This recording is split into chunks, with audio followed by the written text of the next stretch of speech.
Good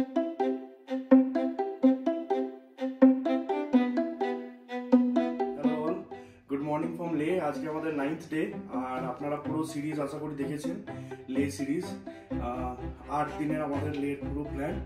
আমরা মোটামুটি সব কিছু কভার করেছি, আর আপনারা চাইলে আমাদের প্লে লিস্ট লে লাদাখে গিয়ে দেখতে পারেন। তাহলে আপনাদের আশা করি হেল্প হবে পুরো লে ট্রাভেল প্ল্যান করার জন্য। আমরা নিজেরাই করেছি, এবং যেখানে যেটা ভালো প্লাস মাইনাস, কোথায় আমাদের অসুবিধা হয়েছে, কোথায় সুবিধা হয়েছে, কিভাবে প্ল্যান করেছি, সব গেস্ট হাউস, হোটেল, কার, সবার ডিটেলস, ফোন নাম্বার দেওয়া আছে। তো আপনারাও যদি চান যে পুরো লে নিজেরা প্ল্যান করবেন আর 8 দিনের প্ল্যান, তা আপনারা গিয়ে একবার আমাদের চ্যানেলে গিয়ে লে লাদাখ ট্রাভেল সিরিজটা চেক করে নেবেন অবশ্যই। আর আজকে আমাদের 9th ডে, আজকে আমরা ব্যাক করছি কলকাতা। আমাদের এয়ার ইন্ডিয়ার ফ্লাইট আছে, 12টার সময় ফ্লাইট আছে লে থেকে, আর আমরা ভায়া দিল্লি হয়ে কলকাতা পৌঁছাচ্ছি। আজকে পুরো জার্নিটা আমরা তুলে ধরবো, যে কিরকম কি হয়, এয়ার ইন্ডিয়ার খাবার কিরকম, কত টাকা লাগে, কতক্ষণ সময় লেগেছে আমাদের, সব কিছু। তো শুরু করা যাক, বিনা স্ক্রিপ্ট করে দেখতে থাকুন সব ডিটেলস জানার জন্য। সো আরেকটা ইনফরমেশন সেটা হচ্ছে আমাদের মাইকটা খারাপ হয়ে গেছে, তো একটুখানি অডিওর প্রবলেম হতে পারে, হয়তো আপনারা একটু নয়েজ বেশি শুনবেন আজকের ভিডিওতে। এখন তো ঠিক আছে, বিকজ আমরা হোটেলের রুমে করছি ইন্ট্রোডাকশনটা শুট, তাই। আর চেষ্টা করবো ভয়েস ওভার দিয়ে দিতে পরে, যাতে অডিও কোয়ালিটি আপনারা ভালো পান। তবে আজকে অডিও কোয়ালিটির জন্য মার্জনা করবেন, আর দেখতে থাকুন পুরো। তো এখন 10টা বাজে, আমরা চেক আউট করে বেরিয়ে পড়েছি। এখান থেকে লে মার্কেটের আশেপাশে রয়েছে আমরা, এখান থেকে 10 মিনিট লাগে এয়ারপোর্ট, 10-15 মিনিট, খুবই কাছে। তো ওই জন্য 10টায় বেরিয়েছি, আমাদের 12টার ফ্লাইট। আর দেখা যাক পৌঁছে যাবো হয়তো আর নেক্সট 10-15 মিনিটে। তারপরে তাদের বলছি চেক ইন প্রসেস এখানে কীরকম। এয়ারপোর্ট তো খুব ছোটো, আগের দিন দেখলেনি। আর হোটেলটা সেম হোটেলেই আমরা ছিলাম, হোটেল মালিক, যেটা আপনারা প্রথম সিরিজে যেদিন আমরা পৌঁছালাম ওই দিন মুম্বাই এয়ারপোর্ট হয়ে পৌঁছেছিলাম, ভায়া মুম্বাই হয়। এবং হোটেলে চেক ইন করে ওর রিভিউ দিয়েছিলাম ডে 1, ওখানে দেখে নিতে পারেন যদি আপনাদের হোটেলের প্রয়োজন হয় ভালো লেতে উইদিন 1K, তাহলে আমি বলবো ভালো হোটেল। আর লোকেশনটাও খুব ভালো। এই হচ্ছে রাস্তা, আমরা হোটেল থেকে বেরিয়ে এয়ারপোর্টের দিকে যাচ্ছি। দেখুন কি সুন্দর চারিদিকে পাহাড়, এটাই সৌন্দর্য লের, চারিদিকে পাহাড় আর মাঝখানে একটা ছোট্ট ভ্যালি, ওর মধ্যেই লে শহর।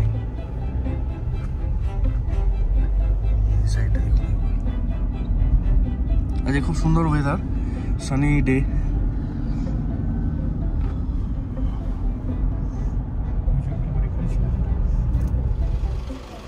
हेलो फ्रेंड्स, तो हमारे पूरा ट्रिपे हमारे साथ जिन्हें ছিলেন তিনি হচ্ছেন এই দাদা। तो पूरा ट्रिप इन्होंने हम लोगों को घुमाया, बहुत अच्छा घुमा, और जितना भी means out of the box help किया है भैया ने। हर जगह जाके गेस्ट हाउस ढूंढना कौन सा वाला सही रहेगा, पूरा credit is goes to him only. और आई वुड रिकमेंड, आप लोग अगर कभी भी ले आ रहे हो और आप लोगों को चाहिए, you can directly call him. मैं नंबर दे दूँगा डिस्क्रिप्शन बॉक्स में, you can check the number and call him directly. तो फिर आप भैया से डायरेक्ट बात कर सकते हो, so that he can adjust, उसका अपना रेट आपको बता सकता है। तो आई मस्ट रिकमेंड हिम, क्योंकि जहाँ तक मैंने घुमाया है बहुत अच्छा घुमाया। It's not a sponsor video at all, but I highly recommend him. He is also work 25th years in Indian Army, so you can completely trust on him. Agar if you are coming in a group of girls only, then also you can, I would highly recommend him. Just give a call, share your plan with him, so that he can give you a quote based on whatever you decided. You can ask him. So totally starting from Leh to hotel drop, and then Leh sightseeing, and then 6 days complete you see our journey. So all the journeys is he's taken care of us. So thank you so much bhaiya. Okay. Yeah, thank you. Thanks. কুশক Bakula Rinpoche বা লে এয়ারপোর্টে check in process complete করে বাসে করে আমরা এখন যাচ্ছি ফ্লাইটের দিকে। এখান থেকে পাহাড়ে ঘেরা লে এয়ারপোর্টকে খুবই সুন্দর দেখাচ্ছে।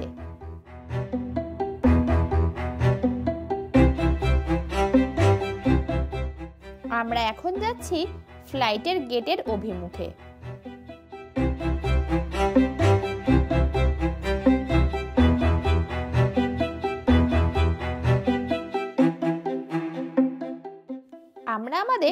নির্ধারিত সিট পেয়ে গেছি। আমরা বুকিংয়ের সময় উইন্ডো সিট সিলেক্ট করেছিলাম।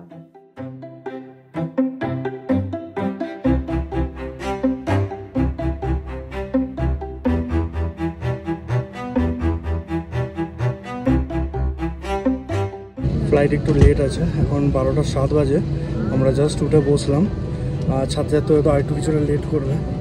আর আমাদের দিল্লিতে 4 ঘন্টার টাইম আছে ওয়েটিং পিরিয়ড।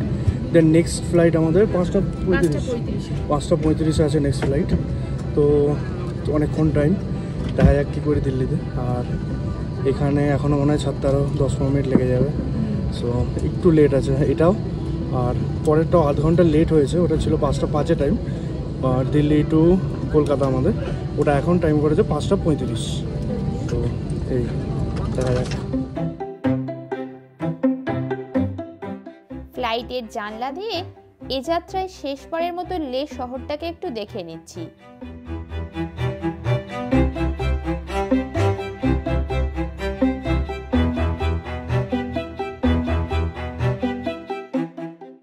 আমাদের ফ্লাইট লে শহরের ভূমি ছাড়ল, আর আমরা ধীরে ধীরে ভেসে গেলাম মেঘেদের দেশে। ফ্লাইট জার্নি এর আগেও করেছি, ভবিষ্যতেও হয়তো নিশ্চয়ই করব। তবে লে থেকে ফ্লাইট জার্নির সব থেকে বড় পাওনা এখানের ভিউ। চলুন আর কথা না বাড়িয়ে উপভোগ করা যাক খানিকটা।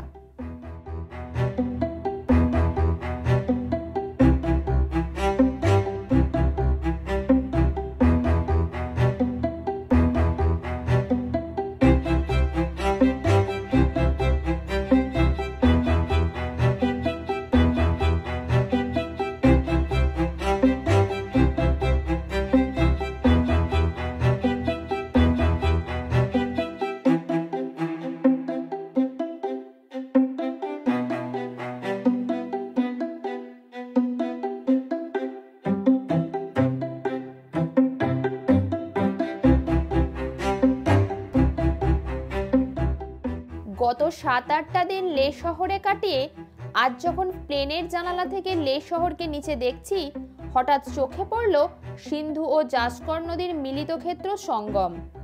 আর দেখা মাত্রই মনের ফ্ল্যাশব্যাকে লের নানান স্মৃতি চলে আসছে, যেন স্বপ্নের মতো ছিল জীবনের গত 8টি দিন। তবে এখনের ফ্লাইট জার্নিও স্বপ্নের থেকে কোনো অংশে কম নয়।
সাধারণত ফ্লাইট ভাড়ার মধ্যেই খাবার ইনক্লুডেড থাকে।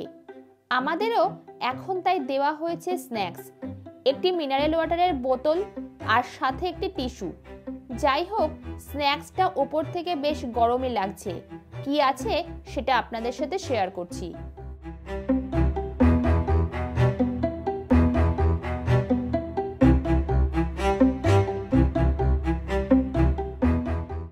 রয়েছে পনির, আলু, টমেটোর পুর ভরা একটি ময়দার রোল।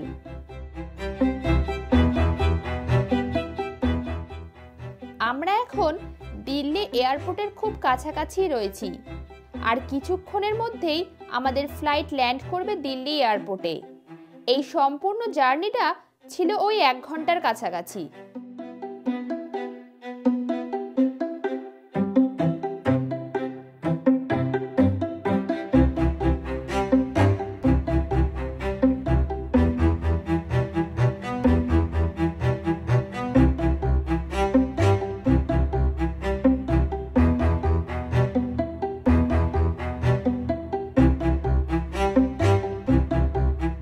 এখন 1:40 বাজে আর আমরা দিল্লিতে পৌঁছে গেছি। এই মাত্র ফ্লাইট থেকে বেরোলাম, পেছনে দেখতে পাচ্ছেন। আর দিল্লি পৌঁছেই খুব গরম লাগছে, বিকজ ওখানে তো লেটে ঠান্ডা ছিল খুব। এখানে জ্যাকেট পরে জ্যাকেটটা খুলতে হবে, তো খুব গরম। তবে 1 ঘন্টা 10 মিনিটে পৌঁছে গেলাম, খুবই তাড়াতাড়ি। নেক্সট ফ্লাইট আমাদের 5:35, সো সময় লাগবে। তো আমরা এখন টার্মিনাল 3 এর দিকে যাচ্ছি। ডোমেস্টিক ট্রান্সফার আছে এখানে, বললেন ওখান থেকে, এয়ারপোর্ট থেকে। তো ডোমেস্টিক ট্রান্সফারের থ্রু দিয়ে আমরা নেক্সট ওই সিকিউরিটি চেক ইন ক্রস করে আমরা নেক্সট ফ্লাইট নিতে পারি। একবারে পুরো বাইরে বেরিয়ে আবার করে ভেতরে ঢোকার দরকার নেই, যেটা আমাদের মুম্বাইয়ে হয়েছিল, যদি আপনাদের মনে থাকে। যাওয়ার সময় আমাদের পুরো এক্সিট করে দেন আবার এন্ট্রি করতে হয়েছিল, এবং ওটা খুব টাইম লেগে গেছিলো, বিকজ টার্মিনাল আলাদা আলাদা। আমাদের একটা বাসে করে আবার অন্য টার্মিনালে যেতে হয়, তো অনেক একটু হ্যাপা ছিল। এটা বলছে এয়ারপোর্টের মধ্যে দিয়ে আমরা চলে যেতে পারি, জাস্ট সিকিউরিটি চেক আরেকবার হবে, কিন্তু আমাদের একবার পুরো বেরিয়ে আবার পুরো ভেতরে ঢুকতে হবে না। তো ওই আর কি। আপনি ভাবছেন হয়তো আমরা দাঁড়িয়ে রয়েছি, আমরা কিন্তু দাঁড়িয়ে নিই, আমরা এসকেলেটারে রয়েছি, ঠিক আছে। এই যে, সো আমরা চলমান অবস্থায় রয়েছি, যদিও হাঁটতে হচ্ছে না, থ্যাঙ্কস টু এসকেলেটার। এই হচ্ছে কিছুটা টার্মিনাল। তো আপনি হয়তো দেখতে পাচ্ছেন ওইদিকে দেখুন ট্রান্সফার লেখা রয়েছে। তো এটা এরকম আর কি, যাদের আরেকটা ফ্লাইট ধরতে হবে তারা ওই দিকে থ্রু দিয়ে ঢুকে যাবে, আবার পুরো বেরিয়ে তাদের ঢুকতে হবে না। অনেক বেটার দিল্লি এয়ারপোর্ট, আমি যা দেখছি কম্পারেটিভলি। সবই মুম্বাইও ভালো, বাট দিল্লিটা অনেক আরও অর্গানাইজড আমি বলবো। তো এই আর কি, এরকম এসকেলেটার মাঝে মধ্যেই আছে, একটুখানি জাস্ট গিয়ে আবার চেঞ্জ করতে হচ্ছে, অ্যান্ড দেন আমরা চলে যাচ্ছি। অনেকক্ষণ ধরেই এরকম চলছে আর কি, বেশ বড় এয়ারপোর্ট। এই যে এখানে দেখছেন ট্রান্সফার টার্মিনাল 3, আমাদের ওখানে যেতে হবে। আর ব্যাগ তো এখানে নেওয়ার দরকার নেই, সবই এরকম সিস্টেম। ডাইরেক্ট কলকাতায় গিয়ে আমরা চেক ইন ব্যাগ পেয়ে যাবো। কেবিন লাগেজ তো আমাদের সাথেই আছে, দেখতেই পাচ্ছেন আমার পিঠে ব্যাগ আছে, শাইনির সাথেও 2টো ব্যাগ আছে। তো চেক ইন ব্যাগ আমাদের সাথে আছে, আর কেবিন ব্যাগ আমাদের সাথে আছে, আর চেক ইন লাগেজ আমরা ডাইরেক্ট কলকাতা গিয়েই পাবো।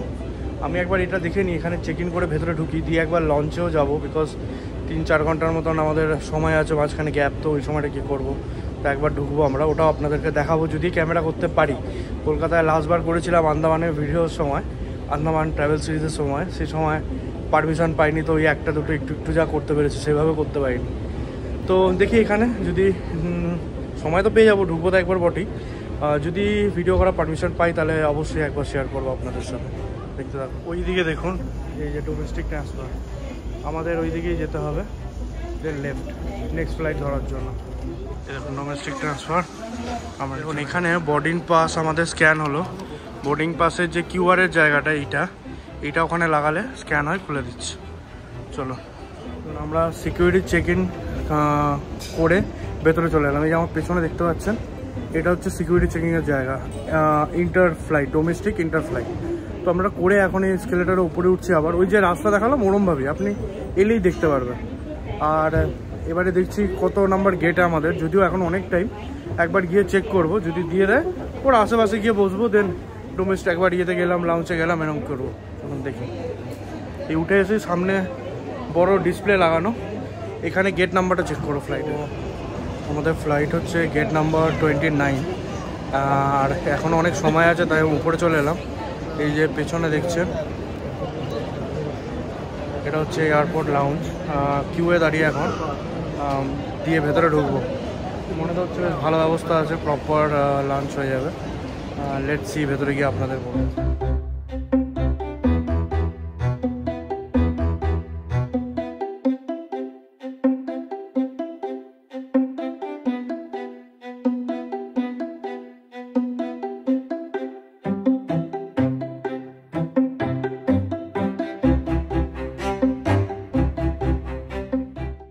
এয়ারপোর্ট লাউঞ্জে পেট পুজোটা আমাদের বেশ ভালোই হলো। এখানে ভেজ নন ভেজ সব রকম অপশনই আছে, আর খাবারের মান যথেষ্ট ভালো। এই হচ্ছে টার্মিনাল 3, আগে ওখানে টার্মিনাল 2 আছে, আর আমরা যাচ্ছি গেট নাম্বার 42C, বিকজ আমাদের গেট ছিল 29, ওটা চেঞ্জ হয়ে 42C হয়েছে। যদিও এখন অনেক টাইম আছে, তাই আমরা আস্তে আস্তে এগিয়ে যাচ্ছি।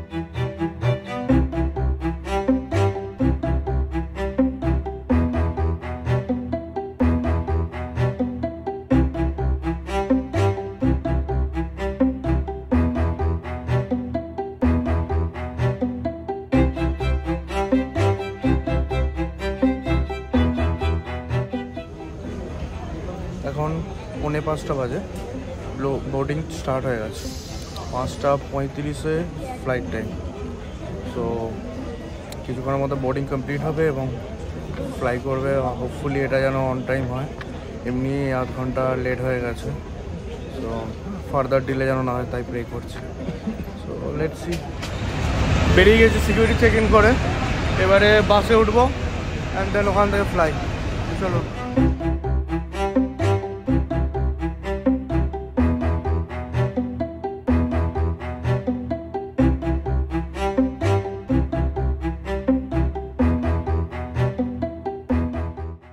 পড়ন্ত বেলায় দিল্লি এয়ারপোর্টকে বেশ সুন্দর দেখাচ্ছে। দিল্লি থেকে কলকাতা পর্যন্ত যাত্রায় আমরা এয়ার ইন্ডিয়াতে টিকিট কেটেছিলাম উইন্ডো সিটের জন্য, যার জন্য আমরা অতিরিক্ত মূল্যও ব্যয় করেছিলাম। কিন্তু দুর্ভাগ্যবশত আমরা উইন্ডো সিটটি পাইনি। কর্তৃপক্ষকে জানানো হলেও তারা জানায় ফ্লাইট চেঞ্জ হওয়ার কারণে সিট অ্যালোকেশনও চেঞ্জ হয়েছে। তবে তার দরুন অতিরিক্ত মূল্য ফেরত পাওয়া বা অন্য কোনোভাবে আমাদের কম্পেনসেট করা কোনোটাই হয়নি। আমরা দুঃখিত বাকি ফ্লাইট জার্নিটা শেয়ার করতে না পারার জন্য। তবে নির্বিঘ্নেই আমরা কলকাতায় ল্যান্ড করেছিলাম।